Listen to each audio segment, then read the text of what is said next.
ത്രിയേക ദൈവത്തിന് സ്തുതി.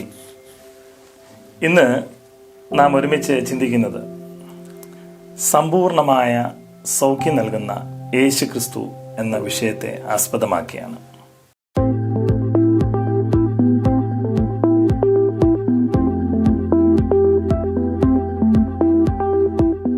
ഫെബ്രുവരി മാസം 2-ാം തീയതി ഞായറാഴ്ച നമ്മുടെ സഭ മെഡിക്കൽ മിഷൻ സൺഡേ ആയി ആചരിക്കുകയാണ്. കർത്താവായ യേശു ക്രിസ്തുവിൻ്റെ പരിചയ ശുശ്രൂഷയുടെ നാളുകളിൽ ഹീലിംഗ് മിനിസ്ട്രി, സൗഖ്യദായ ശുശ്രൂഷ ഏറ്റവും പ്രധാനപ്പെട്ട ഒന്നായിരുന്നു. അതുകൊണ്ട് തന്നെ സഭയുടെ ദൗത്യ നിർവഹണത്തിൽ ഏറ്റവും പ്രാധാന്യമർഹിക്കുന്ന ശുശ്രൂഷകളിലൊന്നാണ് സൗഖ്യദായ ശുശ്രൂഷ. ഈ ദിവസങ്ങളിൽ നമ്മുടെ മിഷൻ ഹോസ്പിറ്റലുകൾ, അവിടെ പ്രവർത്തിക്കുന്ന എല്ലാ പ്രവർത്തകരെയും ശുശ്രൂഷകരെയും ഇപ്പോൾ വിവിധ മേഖലകളിൽ സൗഖ്യദായ ശുശ്രൂഷയിൽ ഏർപ്പെട്ടിരിക്കുന്നവരെ നന്ദിയോടുകൂടി ഓർക്കുകയും അവർക്കായി പ്രത്യേകം പ്രാർത്ഥിക്കുകയും നമുക്ക് ചെയ്യാം. ഇന്ന് വേദഭാഗമായി തിരഞ്ഞെടുത്തിരിക്കുന്നത് വിശുദ്ധ മർക്കോസ് എഴുതിയ സുവിശേഷം 6-ാം അധ്യായം 25 മുതലുള്ള വാക്യങ്ങളിൽ നിന്നാണ്. 12 സംവത്സരമായി രക്തസ്രാവമുണ്ടായിരുന്ന ഒരു സ്ത്രീയുടെ ജീവിത കഥകളാണ് നാം ഈ ഭാഗത്ത് വായിച്ച് കേൾക്കുന്നത്. സമവീക്ഷണ സുവിശേഷങ്ങളിൽ 3 ഭാഗത്തും ഇത് നാം വായിച്ചിട്ടുണ്ട്. മത്തായി എഴുതിയ സുവിശേഷം 9-ാം അധ്യായം, ലൂക്കോസ് എഴുതിയ സുവിശേഷം 8-ാം അധ്യായം, മർക്കോസ് എഴുതിയ സുവിശേഷം 5-ാം അധ്യായം. ഇവിടെയെല്ലാം ഇത് വ്യക്തമായി നാം കാണുന്നു. ഈ ഭാഗത്തു നിന്ന് സൗഖ്യമാക്കുന്ന, സമ്പൂർണമായി സൗഖ്യമാക്കുന്ന യേശുക്രിസ്തുവിൻ്റെ സ്നേഹത്തെയാണ് പ്രഘോഷിക്കുന്നത്. യായിറോസ് എന്ന പള്ളിപ്രമാണിയുടെ കൊച്ചുമകൾ, അവൾ രോഗിയായി കിടക്കുകയാണ്. എല്ലാ പ്രതീക്ഷകളും നഷ്ടപ്പെട്ടു. യേശുവിൻ്റെ കാൽക്കൽ വീണ് തൻ്റെ കുഞ്ഞുമകളെ സൗഖ്യമാക്കണമെന്ന് അപേക്ഷിക്കുമ്പോൾ ആ മനുഷ്യൻ്റെ വിശ്വാസം കണ്ട്, സങ്കടം കണ്ട് അവളെ സൗഖ്യമാക്കാനായിട്ടുള്ള യാത്രാമധ്യേ നടക്കുന്ന ഒരു സൗഖ്യദായക ശുശ്രൂഷ കൂടിയാണ് നാം ഇപ്പോൾ വായിക്കാൻ പോകുന്നത്. യേശുവിൻ്റെ ഒരു പദയാത്രയാണിത്. വളരെ തിക്കും തിരക്കുമുള്ള ഒരു പദയാത്ര. ആ തിക്കിനും തിരക്കിനുമിടയിൽ 12 സംവത്സരമായി ശാരീരികമായി വളരെയധികം ബുദ്ധിമുട്ട് അനുഭവിക്കുന്ന, തൻ്റെ ശരീരത്തിന് ക്ഷീണം സമൂഹത്തിൽ നിന്ന് അകറ്റി നിർത്തിയിരിക്കുന്ന, പഴയ നിയമപ്രകാരം വളരെയധികം അശുദ്ധി കൽപ്പിച്ചിരിക്കുന്ന ഒരു സ്ത്രീയുടെ ആരും അറിയാത്ത ഒരു യാത്ര. ശരീരത്തിൻ്റെ ശുദ്ധിക്കും സ്വസ്ഥതയ്ക്കുമായി നിവർത്തിക്കാൻ പറഞ്ഞ നിയമങ്ങൾ മതനിയമങ്ങളായി മാറി.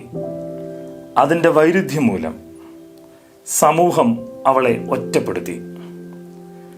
അവരുടെ സ്നേഹിതർ അവളിൽ നിന്ന് അകന്നുപോയി. അവൾ തൊടുന്നതെല്ലാം അശുദ്ധമായി ലോകം കണ്ടു. മാനസികമായി, ശാരീരികമായി, സാമൂഹ്യമായി, മതപരമായി വിലക്ക് കൽപ്പിക്കപ്പെട്ട ഈ ഒരു സ്ത്രീയുടെ യാത്രയുടെ കഥ. അവളുടെ കൈമുതലായി ഉണ്ടായിരുന്നത് അവൾക്ക് വിശ്വാസം മാത്രമാണ്. യേശു ആ വഴി വരുന്നുവെന്നറിഞ്ഞ് ആ തിക്കിലൂടെയും തിരക്കിലൂടെയും അവൻ്റെ വസ്ത്രത്തിൻ്റെ തോങ്ങലെങ്കിലും തൊടണമെന്നുള്ള ആഗ്രഹത്തോടുകൂടി ഇതാ അവൾ ഈ തിക്കിനും തിരക്കിലും യാത്ര തുടരുകയാണ്. അവളുടെ വിശ്വാസത്തെ ഉയർത്തിക്കാട്ടുന്ന യേശുവിൻ്റെ ഇടപെടലുകൾ നാം ഇവിടെ കാണുന്നുണ്ട്. ലോകത്തിൻ്റെ മുമ്പിൽ അവളുടെ സൗഖ്യം ദൈവം ഇവിടെ എടുത്തു കാണിക്കുന്നുണ്ട്. അവളുടെ അപമാനകരമായ ജീവിതത്തെ മാന്യമായ അനുഭവങ്ങളിലേക്ക് യേശു അവളെ ഉയർത്തുന്നുണ്ട്. ദൈവസ്നേഹത്തിൻ്റെ മറ്റൊരു സന്ദേശം കൂടി നാം ഇവിടെ കാണുന്നുണ്ട്. രോഗസൗഖ്യം ശരീരത്തിന് മാത്രമല്ല, മറിച്ച് മനസ്സിനും സമ്പൂർണമായ സൗഖ്യവും ആവശ്യമാണെന്നും ഈ ഭാഗം പറയുന്നുണ്ട്. പ്രിയപ്പെട്ടവരെ, 2 കാര്യങ്ങളാണ് ഞാനിന്ന് നിങ്ങളോട് പങ്കുവയ്ക്കാനായിട്ട് പ്രധാനമായി ആഗ്രഹിക്കുന്നത്. ഒന്നാമതായി ഈ സ്ത്രീയുടെ വിശ്വാസത്തെക്കുറിച്ചാണ്. രോഗങ്ങളെ സൗഖ്യമാക്കുന്നത് കർത്താവായ യേശുക്രിസ്തുവിലുള്ള പൂർണ്ണമായ വിശ്വാസമാണ്. ഈ സ്ത്രീയെ സംബന്ധിച്ച് അവൾ യേശുവിനെ നേരത്തെ കണ്ടിട്ടുണ്ടോ എന്നതിനെക്കുറിച്ചിവിടെ പറയുന്നില്ല. എന്നാൽ യേശുവിനെ കുറിച്ച് കേട്ടറിവൊക്കെ നന്നായുണ്ട്. അതുകൊണ്ട് തന്നെ അവൾ യേശുവിനെ കാണുന്നതിനേക്കാൾ അപ്പുറമായി യേശുവിനെ തൊടണം.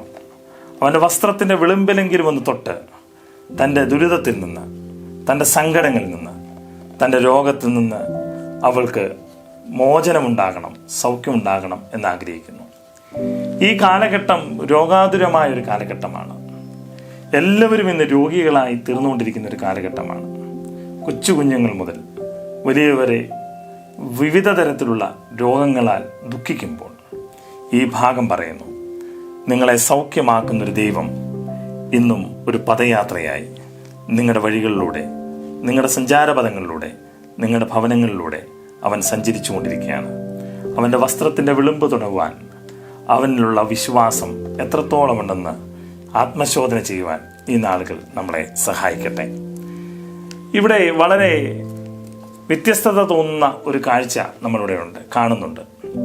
അതായത് യേശുവിൻ്റെ അടുക്കലേക്ക് വരുന്ന ഈ സ്ത്രീ യേശുവിൻ്റെ വസ്ത്രത്തിൽ തൊട്ട് കഴിയുമ്പോൾ യേശുവിൽ നിന്നും ശക്തി പുറപ്പെട്ട് ആ സ്ത്രീ സൗഖ്യമാകുകയാണ് ചെയ്യുന്നത്. ഒരിക്കൽ പോലും യേശു തന്നെ പ്രസിദ്ധനാക്കാനായി ശ്രമിച്ചിരുന്നതായി നാം വായിക്കുന്നില്ല. അവൻ പ്രാർത്ഥിക്കാൻ പോകുമ്പോഴും അവൻ ഒറ്റയ്ക്ക് പ്രാർത്ഥിക്കാൻ പോകും. അവൻ ആരെങ്കിലുമൊക്കെ സൗഖ്യമാക്കിയെങ്കിൽ അവരോട് ഭയങ്കരമായ താല്പര്യത്തോടുകൂടി വിനീതമായി അവരോട് പറയുന്നു, ഇതാരോടും പറയരുത്. എന്നാൽ ഈ ഒരു ഭാഗത്ത് ഇതാ താൻ ഉറക്കെ വിളിച്ചു ചോദിക്കുകയാണ്, എന്നെ തൊട്ടതാണ്, എന്നിൽ നിന്ന് ശക്തി പുറപ്പെട്ട് സൗഖ്യം പ്രാപിച്ച ആൾ ആര്? അവൾ ഭയന്നുപോയി. ഒരു പക്ഷെങ്കിൽ യേശുവിൻ്റെ മറ്റ് വ്യത്യസ്തമായ ഒരു ഇടപെടലാണ് ഇത്. എന്തുകൊണ്ടാണ് യേശു അത്തരത്തിൽ ചോദിച്ചതെന്ന് നമ്മൾ ആലോചിക്കുമ്പോൾ എനിക്ക് കിട്ടിയ ഒരു മറുപടിയാണ് നിങ്ങളോട് ഒന്നാമതായി പറയുന്നത്. യേശുക്രിസ്തു അവളെ സൗഖ്യമാക്കിയപ്പോൾ അവൾ ചെയ്തതെന്താണ്? അവളുടെ വിശ്വാസത്തെ വർദ്ധിപ്പിച്ചു. എന്നാൽ ആ വിശ്വാസം ഒരിക്കൽ തെറ്റിദ്ധാരണയായി മാറാനുള്ള സാധ്യത യേശു കാണുന്നുണ്ട്. പലപ്പോഴും ഇന്ന് ക്രിസ്തുവേശുള്ള വിശ്വാസത്തെക്കാൾ അപ്പുറമായി, സൃഷ്ടിതാവിലുള്ള വിശ്വാസത്തെക്കാൾ അപ്പുറമായി സൃഷ്ടികളിൽ നാം വിശ്വാസം വർദ്ധിപ്പിക്കുന്നു. യേശുവിൻ്റെ വസ്ത്രത്തിന് സൗഖ്യം നൽകാൻ കഴിയും. ഒരു പക്ഷെങ്കിൽ പിന്നീട് യേശുവിൻ്റെ വസ്ത്രം വളരെയധികം പ്രചാരം നേടുവാനും അതിൻ്റെ ശേഷിപ്പുകൾ സൂക്ഷിച്ചു വെക്കുവാനും അങ്ങനെ യേശുവിൽ നിന്നും യേശുവിൻ്റെ വസ്ത്രത്തിലേക്ക് വിശ്വാസം തരംതാണു പോകുവാനുമുള്ള സാധ്യതകളുണ്ട്. ഇന്ന് നാം മനുഷ്യരിലും ഇടങ്ങളിലും പ്രത്യേകമായ ശേഷിപ്പുകളിലുമൊക്കെ വിശ്വാസത്തെ ചെറുതാക്കുമ്പോൾ യേശു ഇവിടെ വ്യക്തമായി പറയുന്നത്, നിന്റെ വിശ്വാസം വലുതാണ്, എന്നാൽ വിശ്വാസത്തിൽ തെറ്റിദ്ധാരണകൾ ഉണ്ടാകരുത്. നിന്റെ സൗഖ്യം ഞാൻ അറിഞ്ഞാണ് നടക്കുന്നത്. നീ കഴിക്കുന്ന മരുന്നിനേക്കാൾ, നീ വിശ്വസിച്ചിരിക്കുന്ന ഡോക്ടർമാരെക്കാൾ, നീ പോകുന്ന ഇടങ്ങളെക്കാൾ അപ്പുറമായി നിന്നെ സൗഖ്യമാക്കുന്നത് ദൈവം തമ്പുരാനാണ്. ആ ദൈവത്തിലുള്ള വിശ്വാസം സ്ഥിരതയുള്ളതാകുവാൻ, വിശ്വാസത്തിലെ തെറ്റിദ്ധാരണകൾ ഒഴിവാക്കാൻ ഈ ഭാഗം നമ്മളോട് സംവേദിക്കുന്നുണ്ട്. അതുകൊണ്ട് പ്രിയപ്പെട്ടവരെ, നമ്മൾക്ക് സൗഖ്യം നൽകുന്നത്, സമ്പൂർണമായി സൗഖ്യം നൽകുന്നത് കർത്താവായ യേശു ക്രിസ്തുവാണ്. അതുകൊണ്ട് അവനിൽ പൂർണ്ണമായി വിശ്വസിക്കുവാൻ, അവനിൽ നിന്നും സൗഖ്യമാകുവാൻ നമുക്ക് സാധിക്കണം. 12 സംവത്സരമായി രോഗിയായിരിക്കുന്ന ഈ സ്ത്രീ അവളുടെ സമ്പത്ത് മുഴുവനും നഷ്ടപ്പെട്ടു പോയി. അവൾക്കിനിയും പോകുവാൻ മറ്റൊരിടമില്ല. എല്ലാ സാധ്യതകളും നഷ്ടപ്പെട്ടു പോയ ഈ പ്രിയപ്പെട്ടവൾക്ക് ഇതാ അവൻ അത്താണിയായി മാറുമ്പോൾ ഈ ഭാഗം മറ്റൊന്ന് പറയുന്നത്, എല്ലാ സാധ്യതകളും അസ്തമിച്ചെടുത്തുവെന്ന് ദൈവം മകളെ എന്ന് വിളിച്ച് നിന്നെ സൗഖ്യമാക്കുവാൻ, മകനെ എന്ന് വിളിച്ച് നിന്നെ സൗഖ്യമാക്കാൻ ഇന്നും നിനക്ക് വേണ്ടി തിരിഞ്ഞു നിൽക്കുന്ന ഒരു ദൈവത്തെ നാം ഇവിടെ കാണുന്നുണ്ട്. അതിനൊക്കെയുള്ള വിശ്വാസം നമുക്ക് ഉണ്ടോ? ഞാൻ നേരത്തെ പ്രവർത്തിച്ച സ്ഥാപനത്തിൽ മാനസിക വെല്ലുവിളി നേരിടുന്ന കുഞ്ഞുങ്ങളോടൊപ്പമാണ് ജീവിച്ചിരുന്നത്. ഒരു പക്ഷെങ്കിൽ വിശ്വാസത്തിൽ എന്നേക്കാൾ ഒരു പടി മുന്നിലാണ് അവർ.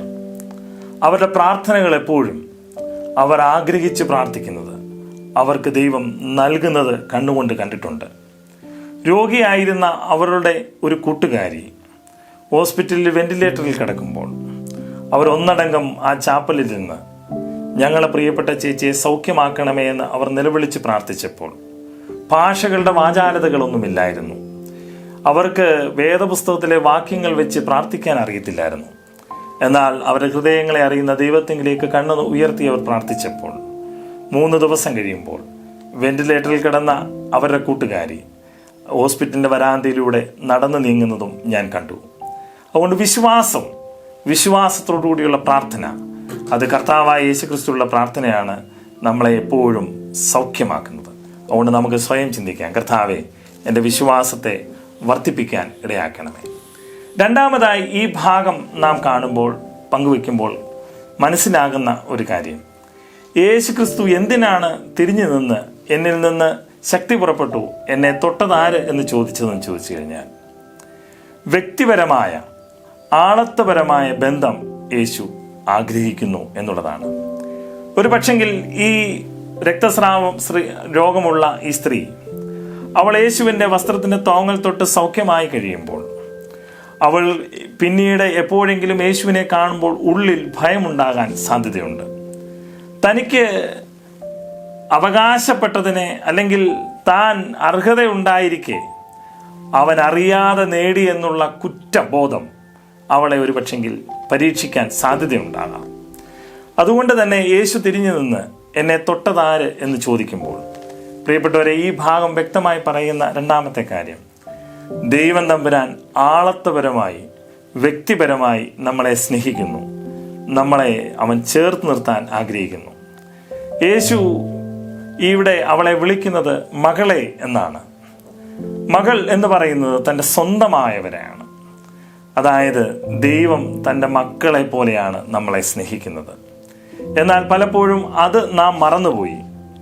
നാം പലപ്പോഴും ഭവനത്തിന് വെളിയിൽ നിന്ന് കാര്യങ്ങൾ അന്വേഷിക്കുന്ന മൂത്ത മകനെ പോലെ നമ്മുടെ ജീവിതത്തെ തീർക്കാറുണ്ട്. എന്നാൽ പ്രിയപ്പെട്ടവരെ, ഈ ഭാഗം നമ്മളോട് പറയുന്നത് നാം ദൈവത്തിൻ്റെ മക്കളാണ്, മകനാണ്, മകളാണ്. ദൈവം നമ്മളെ വ്യക്തിപരമായി നമ്മളോട് സംവേദിക്കാനായി ആഗ്രഹിക്കുന്നു. നിനക്ക് യാതൊരു വിധമായ കുറ്റബോധം ഉണ്ടാകേണ്ട കാര്യമില്ല. നിനക്ക് നൽകപ്പെട്ടതാണിത്. നിന്റെ അവകാശമാണ് നിന്റെ അവകാശമാണ് സൗഖ്യമെന്നുള്ളത്. അതുകൊണ്ട് നീ എങ്ങൊന്നും മോഷ്ടിച്ചെടുക്കേണ്ടതല്ല. ഞാൻ അറിഞ്ഞ് നിനക്ക് നൽകുവാൻ ഞാൻ നിന്നെ പിതാവിനെ പോലെ സ്നേഹിക്കുന്നു. അതുകൊണ്ട് പ്രിയപ്പെട്ടവരെ, ദൈവത്തോട് വ്യക്തിപരമായ ബന്ധം സൂക്ഷിക്കുമ്പോഴാണ് നമുക്ക് ഈ സൗഖ്യത്തിൻ്റെ സമ്പൂർണത രൂപപ്പെടുത്തുവാൻ നമുക്ക് സാധിക്കുന്നത്, അനുഭവിപ്പാനായി സാധിക്കുന്നത്. അതുകൊണ്ട് ഈ നാളുകളിൽ 2 കാര്യങ്ങളാണ് ഞാൻ നിങ്ങളോട് പങ്കുവയ്ക്കാനായിട്ട് ആഗ്രഹിച്ചത്. ലോകം അശുദ്ധമെന്ന് പറയുമ്പോഴും ശുദ്ധി വരുത്തുവാനായി കഴിയുന്നൊരു ദൈവം ഇന്നും ജീവിക്കുന്നുണ്ട്. ലോകം അശുദ്ധമെന്ന് പറഞ്ഞ് ഒറ്റപ്പെടുത്തുമ്പോഴും, ലോകം അശുദ്ധമെന്ന് പറഞ്ഞ് ഭവനങ്ങളിൽ മുറികളിൽ നാം പൂട്ടപ്പെടുമ്പോഴും, ബന്ധങ്ങൾ നഷ്ടപ്പെടുമ്പോഴും, സകലതും സാമ്പത്തികമായും എല്ലാ അർത്ഥത്തിലും നമ്മൾ ദരിദ്രരായി മാറുമ്പോഴും നിന്നെ ശുദ്ധി വരുത്തുവാൻ കഴിയുന്നൊരു ദൈവമുണ്ട്. ഈ ഭാഗത്ത് നാം വ്യക്തമായി കാണുന്നൊരു കാഴ്ച അതാണല്ലോ. അവൾ തൊടുമ്പോൾ യേശു അശുദ്ധമാവുകയല്ല, മറിച്ച് അശുദ്ധമെന്ന് ലോകം പറഞ്ഞവൾ ശുദ്ധിയായി മാറുകയാണ്. നമുക്ക് യേശുവിനെ തൊടാം, ശുദ്ധിയുള്ളവരായി തീരാൻ തക്കവണ്ണം വിശ്വാസ ജീവിതത്തിൽ തെറ്റിദ്ധാരണകൾ ഒഴിവാക്കി സമ്പൂർണമായി ക്രിസ്തുവിൽ വിശ്വാസമർപ്പിക്കാം. രണ്ടാമതായി നാം ഇവിടെ കാണുന്നത് ഇങ്ങനെയാണ്.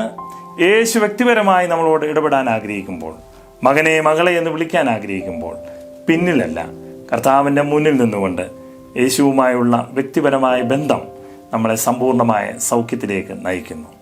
ഈ ഭാഗം ഞാൻ അവസാനിപ്പിക്കട്ടെ. ഇരുട്ട് എല്ലാ ഇടങ്ങളിലുമുണ്ട്.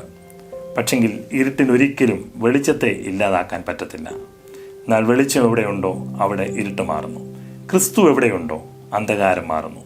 ഈ നാളുകളിൽ നിങ്ങൾ അനുഭവിക്കുന്ന അന്ധകാര അനുഭവങ്ങളിൽ നിന്ന്, രോഗമായിക്കോട്ടെ, ശരീരത്തിൻ്റെയോ മനസ്സിൻ്റെയോ ജീവിതത്തിൻ്റെയോ ആയിക്കോട്ടെ, അതിൽ നിന്നും വെളിച്ചമായി തീരാൻ, ലോകത്തിൻ്റെ വെളിച്ചമായ ദൈവത്തെ തൊടുവാൻ, അവനോട് ചേർന്ന് മുന്നോട്ടെന്ന ഈ പദയാത്രയിൽ മുന്നോട്ട് പോകാൻ ദൈവം തമ്പുരാൻ സഹായിക്കട്ടെ എന്ന് പ്രാർത്ഥിച്ചുകൊണ്ട് ഞാൻ എൻ്റെ വാക്കിന് വിരമിക്കുന്നു. എല്ലാവരെയും ദൈവം സൗഖ്യമാക്കട്ടെ.